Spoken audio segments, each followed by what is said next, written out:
যারা সত্যিকার অর্থেই এই পর্নোগ্রাফিতে বর্তমানে অ্যাডিক্টেড, সত্যিকারে মন থেকে ছাড়তে চাচ্ছেন, তাদের জন্য এক নাম্বার ওয়ে হচ্ছে আল্লাহর কাছে সাহায্য চাওয়া। একমাত্র আল্লাহ তাআলাই পারে আপনাকে এই ভয়াবহ অবস্থা থেকে পরিত্রাণ দিতে। কারণ এখানে ডিরেক্টলি শয়তানের ইনভলভমেন্ট রয়েছে। শয়তান চায় যেভাবে হোক আপনাকে এই চক্রের মধ্যে রাখতে, আপনি জন্য এই চক্রের মধ্যে থেকে আপনার মৃত্যুটা সে করাতে চায়। তাহলে কিন্তু আপনার ইহকালও শেষ, আল্লাহ মাফ করুক, পরকালও শেষ। তো আপনার কাজ হবে, আপনি যেহেতু এখন রমজান মাস শেষের দিকে, আপনার কয়েকটা রাত হতে পাবেন, আপনি সেহরিতে উঠতেই হয়, সেহরিতে উঠার কিছুক্ষণ আগে উঠেন, তাহাজ্জুদের সালাত আদায় করে দয়া করে ভাই সেজদায় গিয়ে আল্লাহর কাছে চান। আমি বিশ্বাস করি এমন কোন জিনিস নাই পৃথিবীতে যেটা আল্লাহর কাছে চাওয়ার মতো চাইলে পাওয়া যায় না। আপনি ডেফিনেটলি পাবেন।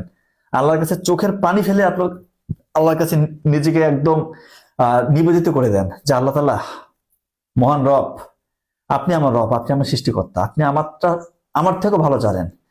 আমি শয়তানের এই ভয়াবহ কন্ট্রোলের মধ্যে পড়ে গিয়েছি।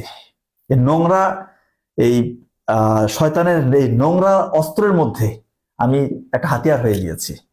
আমি চাচ্ছি এখান থেকে বেরিয়ে আসছি, কিন্তু কোনোভাবে পাচ্ছি না। আমি অসহায়, আপনি আমাকে সাহায্য করেন।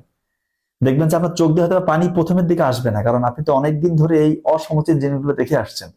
আপনি চাইলেও হয়তো চোখের পানি আসবে না।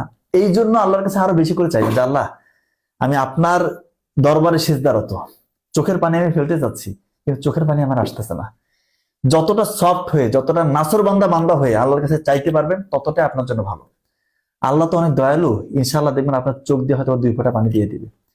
যদি ভাই 2 ফোঁটা চোখের পানি আপনার চোখ দিয়ে চলে আসে, নাকের এই নাক পর্যন্ত যদি চোখের পানিটা চলে আসে, ইনশাআল্লাহ আপনি ধরে নিবেন যে আপনার ইবাদত কবুল হয়ে গেছে, আপনার দোয়া আল্লাহ তাআলা কবুল করে ফেলেছে। হয়তো এর ওসিলায় আপনার অতীতের সকল গুনাহ ইনশাআল্লাহ আল্লাহ তাআলা মাফ করে দিবে। এবং আপনার অতীতের গুনাহ শুধু মাফ করবে না, এগুলোকে আল্লাহ তাআলা চাইলে বহুগুণ নেকি দিয়ে ভরিয়ে দিতে পারে।